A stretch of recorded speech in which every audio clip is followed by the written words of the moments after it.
Bonjour à tous, bienvenue à l'école ménagère de Tati Mali. Aujourd'hui, on va apprendre à faire un gâteau, à bien laver le linge de son mari, à apprendre aux enfants à bien se brosser les dents et à détecter avec cet appareil les taches sur les chemises de son mari. Voilà, j'espère que ça vous fait plaisir. Eh bien, pas du tout. C'est pas du tout ce qu'on va faire. Il y a mon mari qui est en face de moi qui me regarde avec des gros yeux en se demandant mais qu'est-ce qu'elle fait comme vidéo. Enfin bon, ce sont des petites astuces que j'ai trouvées pour le diamant painting évidemment, hein, pas du tout pour l'école ménagère. Euh, voilà, donc j'espère que cette vidéo va vous servir, qu'elle va vous plaire et ben c'est parti, on va commencer tout de suite mais par ceci. Alors, qu'est-ce que c'est que ces petits voiles de sèche-linge? Alors, je vais vous dire tout de suite. Alors, ça s'ouvre comme ceci. Donc voilà, c'est des voiles, des lingettes en fait qu'on met dans les sèche-linges. Elles sont assouplissantes, elles sont légèrement humidifiées et elles sont très très très très utiles pour le diamant painting. Pourquoi? J'ai cherché dans mes diamants et j'ai trouvé ce petit sachet, donc il n'est pas encore ouvert, pour vous montrer un peu comment je me sers de ces lingettes. En fait, les lingettes, elles vont servir à enlever la statique qu'il y a sur les diamants. C'est vraiment la meilleure méthode que j'ai trouvée jusqu'à présent pour enlever la statique dans les diamants. Alors, je sais que certaines mettent les diamants au congélateur quelques jours avant, 48 heures avant de faire la toile. Il paraît que ça enlève la statique. Personnellement, j'ai jamais essayé parce que je suis toujours impatiente de tester mes toiles et j'ai pas envie d'attendre 24-48 heures quand j'ai préparé ma toile avant de la réaliser. Alors, il y a aussi, je crois, les petites billes. Alors, j'avais essayé. Alors, les petites billes qu'on met dans le lave-linge fonctionnent aussi, mais il faut en mettre beaucoup. Il faut en mettre beaucoup et après secouez bien la petite boîte dans laquelle vous avez vos diamants, ça marche aussi bien. Mais moi, je vais vous montrer une autre méthode.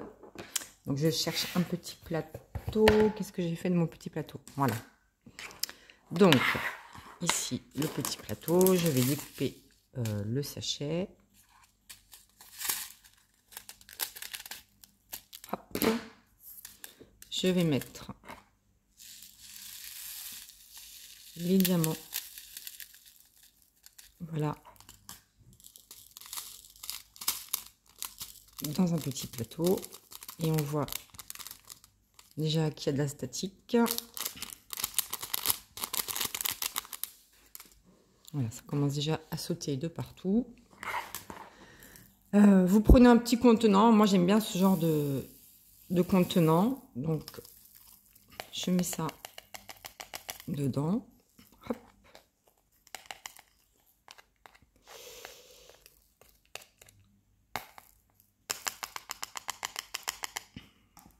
Voilà. Hop. Et donc là, vous voyez bien que les diamants restent accrochés au sachet. Enfin, au sachet. À la boîte, plutôt. Et maintenant, on va prendre nos petites lingettes de soupline que voile le sèche-linge, là. Alors, vous pouvez prendre n'importe quelle marque. Hein, ça marche avec toutes les marques. D'ailleurs, je crois même qu'il y en a chez Action. Moi, je suis allée dans un supermarché lambda. Je découpe un petit morceau. Il n'y a pas besoin de mettre un trop gros morceau. Hein.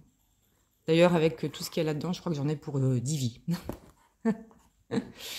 Alors, j'espère qu'on sera réincarné. Hein, sinon, ce serait dommage de gâcher toutes ces lingettes. Ensuite, voilà, ça a encore sauté. Hop, je mets le petit morceau dedans. Et ensuite, shaker. On secoue dans tous les sens. D'avant en arrière. De droite à gauche. Et voilà, c'est magique. Il n'y a plus de statique. Plus du tout. Et ensuite, mais vous pouvez l'enlever directement avec une pince. Je vais prendre une pince. Hop, voilà.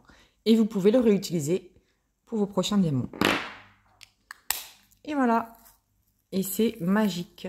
Il n'y a plus du tout de statique. C'est merveilleux. Donc ça, c'était la première astuce. Donc j'espère qu'elle va vous servir. Parce que moi, vraiment, ça m'a énormément servi. Surtout avec les diamants en résine. Ça arrive très, très souvent qu'il y ait de la statique avec les diamants en résine. J'en ai quasiment jamais eu avec les diamants en acrylique. Mais avec les diamants en résine, c'est quasiment systématique. Donc voilà pour la première astuce. Deuxième astuce, ça concerne aussi les diamants qui sont agglutinés. Donc ça, c'est mon reste de diamants de la toile Tiger in the Snow de chez Diamond Dots.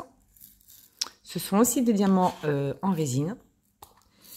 Et les diamants sont agglutinés les uns aux autres. Alors, je vais vous montrer ça de plus près.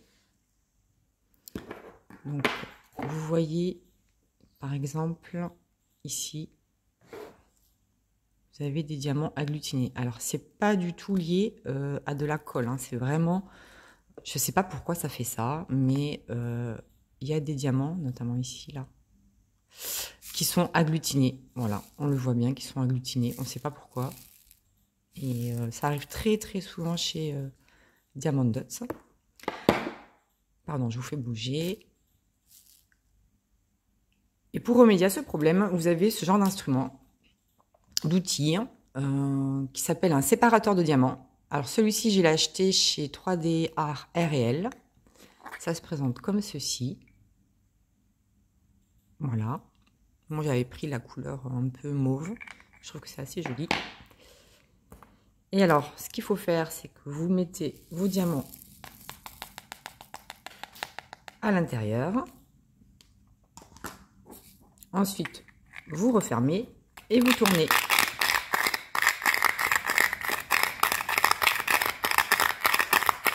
Plusieurs fois. Et ensuite, hop, vous remettez dans le petit plateau ou dans votre sachet ou peu importe. Et on voit qu'il n'y a quasiment plus de diamants agglutinés. Voilà. C'est quelque chose qui fonctionne vraiment très très bien. Alors là, il n'y avait pas beaucoup de diamants, mais je vous assure que ça fonctionne très très bien. Et ça les sépare très très bien. Voilà, donc ça c'est une astuce aussi qui peut vous servir, en tout cas moi qui m'a énormément servi sur ma toile Tiger in the Snow, là, avec les diamants de chez Diamond Dots. C'est très difficile à les séparer sinon, quand vous n'avez pas ce genre d'instrument. Voilà, et ensuite, bon, vous en avez quelques-uns qui restent là, il suffit de les enlever et de les remettre dans votre sachet. Voilà, c'était la deuxième astuce.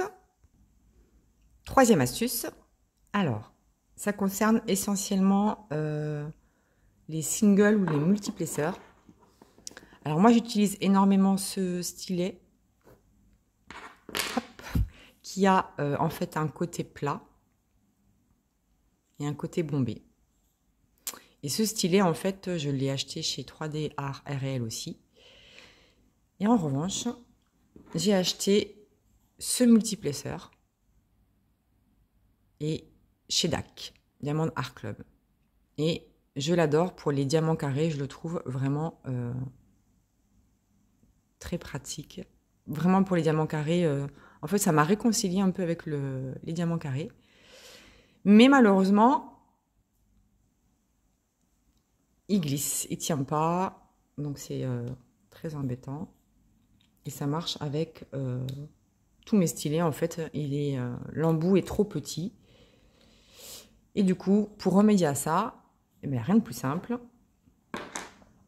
Vous prenez du washi tape ou du scotch, hein, en fonction de ce que vous avez. Je cherche l'embout, voilà, il est là.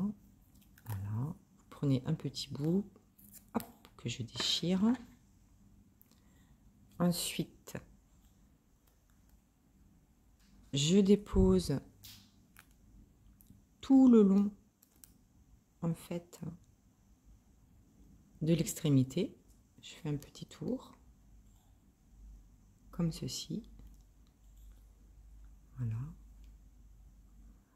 Je vais couper un petit peu ce qui dépasse.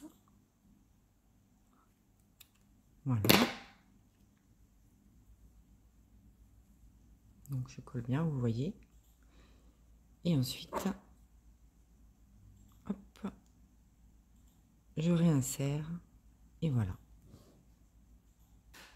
Vous pouvez maintenant diamanter.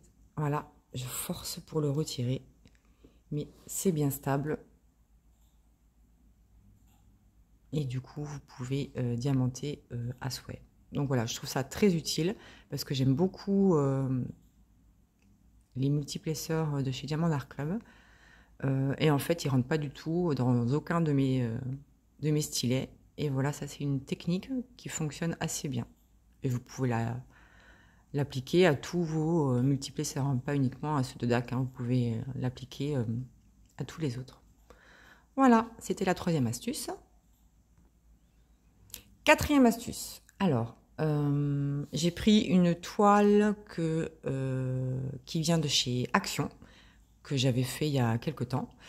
C'est une toile en diamant rond et qui contient des diamants glow in the dark. Donc j'étais toute contente, je ne connaissais pas le glow in the dark. En fait, le glow in the dark, ce sont des diamants qui brillent, qui sont luminescents en fait et qui brillent dans la nuit. Sauf que moi, j'ai fait ma toile, j'étais toute contente, elle est toute jolie, mais ça glowait rien du tout. Il n'y avait pas du tout de glow in the dark, ça brillait rien du tout. Je me dis, mais mince, ça ne fonctionne pas, leur diamant. Et en fait, après avoir cherché un petit moment, j'ai trouvé ceci. Alors, c'est quoi cette bestiole? Alors, cette bestiole, en fait, c'est une lampe LED à UV que j'ai achetée sur AliExpress. C'est pas très cher, hein, je crois que je l'ai payé 2 ou 3 euros. Je vous mettrai le lien hein, si ça vous intéresse. Et en fait, hop, vous appuyez ici et vous avez une petite lumière LED UV comme ça. Voilà. Et du coup, il suffit de passer cette lampe sur tous vos diamants glow in the dark pour ce qu'on appelle en fait, il faut les charger ces diamants. Alors moi, quand j'avais vu ça, j'ai dit mais qu'est-ce que ça veut dire charger des diamants? Non mais vraiment, j'ai cherché, j'ai pas trouvé. Et finalement, en fait, il faut bien les exposer à une certaine lumière. Donc celle-ci, elle fonctionne très très bien. Elle va vous mettre vraiment en avant tous les diamants glow in the dark. Et ensuite, il suffit d'éteindre la lumière pour bien les voir. Et il n'y aura que ces diamants-là qui vont briller. Donc vous passez comme ça sur votre toile, hein, c'est très rapide.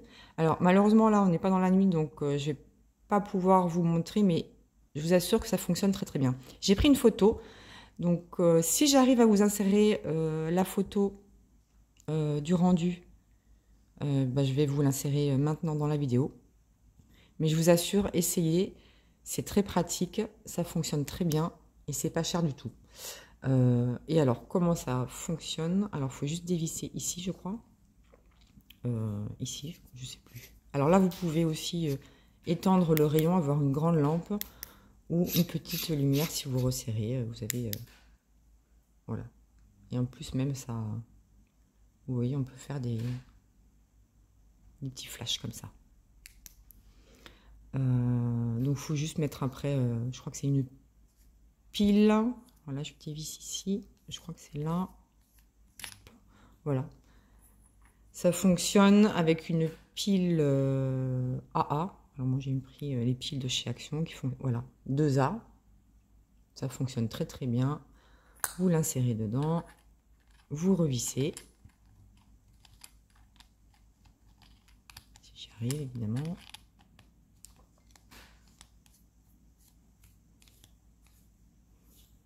Et voilà, hop, et hop.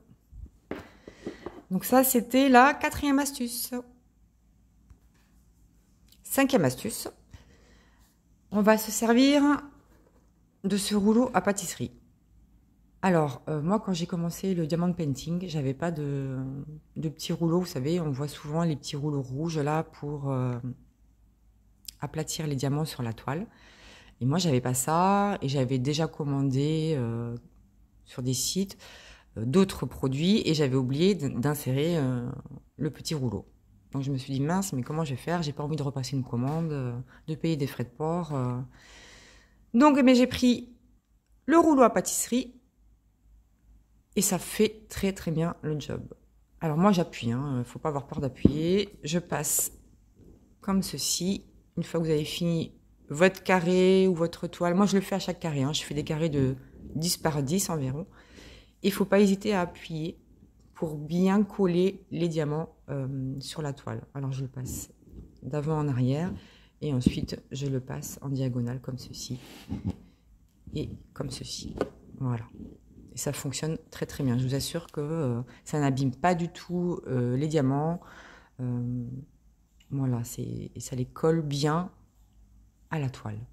Donc voilà, c'était la petite astuce. Si vous n'avez pas encore de rouleau pour aplatir vos diamants une fois que vos toiles sont finies, vous pouvez prendre un rouleau à pâtisserie. Ensuite, 6e astuce. Alors, une brosse à dents. Alors ça aussi, ça fonctionne très très bien. Vous prenez une vieille brosse à dents que vous avez dans votre salle de bain ou une neuve hein, aussi, hein, ça fonctionne aussi. Et pour enlever tous les pois, les saletés, les restes de colle, mais moi ce que je fais, alors pour les restes de colle, je fais plutôt vers l'extérieur comme ceci. Et ensuite, quand vous avez des poils de chat ou alors souvent des petits poils de pull, parce que ça m'arrive souvent de diamanter parce que j'ai un pull et enfin, avec un pull et du coup il y a tous les petits poils qui se collent à la toile et je fais des petits cercles. Et ça fonctionne très très bien les petits cercles. Voilà. Et ensuite, quand il y a des restes, vous enlevez comme ceci. Hop. Et puis vous recommencez, vous passez comme ça partout sur la toile. Et ça fonctionne très très bien. Mais il faut avoir passé le rouleau avant. Parce que si vous avez des diamants qui ne sont pas bien collés, vous risquez de les enlever. Après, quand vous avez des toiles avec des diamants spéciaux, alors je vous conseille d'abord de mettre vos diamants carrés ou ronds ou vos strass, de passer le rouleau tout de suite parce que si vous passez le rouleau après, ça risque de ne pas fonctionner puisque les diamants seront bombés, ils ne seront pas la même taille que vos diamants carrés ou ronds et du coup ce sera plus difficile de passer le rouleau. Donc je vous conseille d'abord de poser vos diamants classiques, on va dire, de passer le rouleau et ensuite de poser vos diamants spéciaux et ensuite de passer cette petite brosse à dents. Voilà. Alors, 7e astuce, donc je vous reprends à main libre. Donc j'espère que je vais pas trop vous faire bouger. Donc j'ai mis des strass dans un petit plateau blanc. Voilà, c'est des strass un peu bleu-vert qui sont assez jolis.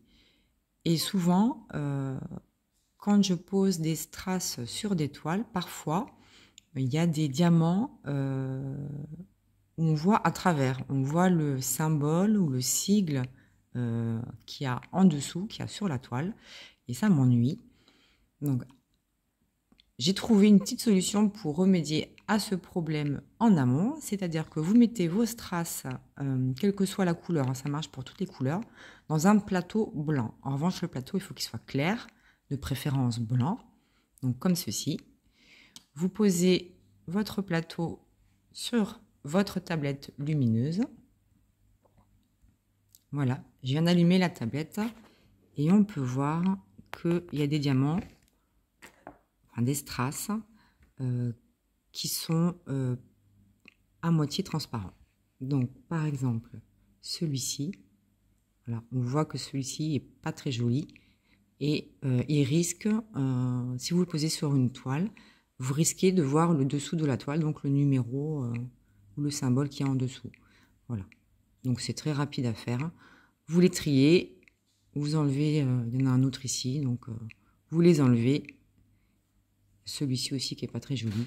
Voilà, vous les enlevez et ensuite vous pouvez poser comme vous souhaitez, au single ou au multiplesseur, comme vous souhaitez. Mais voilà, c'est une petite astuce qui fonctionne assez bien. Voilà, j'espère qu'elle vous servira aussi. Alors, on se retrouve devant une autre toile pour l'astuce numéro 8. Enfin, je crois que c'est la 8, je ne sais plus où j'en suis. Alors, c'est une toile que je suis en train de réaliser actuellement. Et en fait, ce qui m'est arrivé une fois, c'est que en fait, je prépare des carrés comme ça. Je fais des petits carrés à peu près de 10 par 10, délimités par du washi tape. Et j'avais l'habitude d'utiliser ceci. Donc, c'est une espèce de petit cutter que vous trouverez assez facilement sur tous les sites de loisirs créatifs ou même en boutique. Et normalement, donc, quand je choisis mon carré, donc là, c'est un petit cover minder que je mets de côté. Donc, je découpe ici, là, comme ça. Je fais, hop, je suis tout le long du washi tape de mon carré. Je mets ça comme ceci. Et ensuite, je fais ma case, je remplis les diamants. Et une fois que j'ai terminé, ce que je faisais, c'est que je recoupais comme ceci tout le long là pour enlever le plastique de la toile. Sauf qu'une fois, je me suis rendu compte que en faisant ça, il y a quand même beaucoup de poussière qui s'incrustait, surtout si vous faites des carrés une fois de temps en temps. Donc, eh bien, en fait, ce que je fais, c'est que maintenant je découpe un peu plus haut. C'est-à-dire que, en fait, je prends le morceau, je découpe ici un peu plus haut. Donc là, je ne vais pas le faire parce que je n'ai pas fini mon carré. Et ça vous donne ceci. Donc vous voyez, ça déborde un peu. Là, j'avais coupé au ciseau. Je n'ai pas coupé à ras parce que si vous coupez à ras, vous risquez d'avoir de la poussière. Et une fois que vous avez découpé votre plastique, vous passez votre doigt pour bien coller le plastique restant. Et comme ça, vous n'aurez plus de problème de poussière. Enfin, moi, j'en avais eu et du coup, maintenant, j'en ai plus. Donc voilà, ça c'était la 8e astuce. On se retrouve pour la dernière astuce. Donc, c'est une toile que je suis également en train de faire. Elle est trop mimi. C'est une toile de Randall Spengler de la compagnie Diamond Art Club. Et en fait, je vais vous montrer comment vérifier que vous n'avez pas oublié de diamants sur une toile. Alors, il y a plusieurs techniques, plusieurs astuces. Vous pouvez utiliser une tablette lumineuse, mais je trouve qu'on ne voit pas si bien que ça. Parce que j'en oublie régulièrement. Vous pouvez également faire une vidéo où vous filmez votre propre toile et je vous assure qu'on voit différemment derrière la caméra et on voit bien mieux tous les détails, notamment les défauts et les manques. Les photos aussi, ça fonctionne, parce que souvent quand je fais des photos pour Instagram, je dis « Ah mince, il me manque un diamant ». Ou alors vous prenez là, ce que je vais vous montrer. Donc, vous pouvez prendre une lampe de bureau, une table de chevet, ce que vous avez. C'est pas la peine d'investir. Moi, j'avais une lampe de bureau. Donc, je vais l'allumer. D'ailleurs, ça permet de voir aussi les écarts qu'il peut y avoir dans les diamants carrés. Et en fait, vous la passez rapidement. Et je trouve qu'on voit beaucoup mieux comme ceci. Si il manque un diamant ou pas. Alors, vous pouvez le faire à la verticale. Hein, là, je le fais à l'horizontale pour la vidéo. Mais ça fonctionne très très bien. On voit rapidement où il y a des manques de diamants. Vous faites ça, ça va vous sauter aux yeux. S'il y en a, ça va vous sauter aux yeux. Voilà. Mais voilà, la vidéo est terminée. J'espère qu'elle vous aura plu. J'espère qu'elle vous sera utile, que mes astuces vont vous servir. Ce serait bien gentil de laisser un petit commentaire ou un petit like si ça vous a plu. Et n'oubliez pas de vous abonner. Et je vous fais plein de bisous. À bientôt.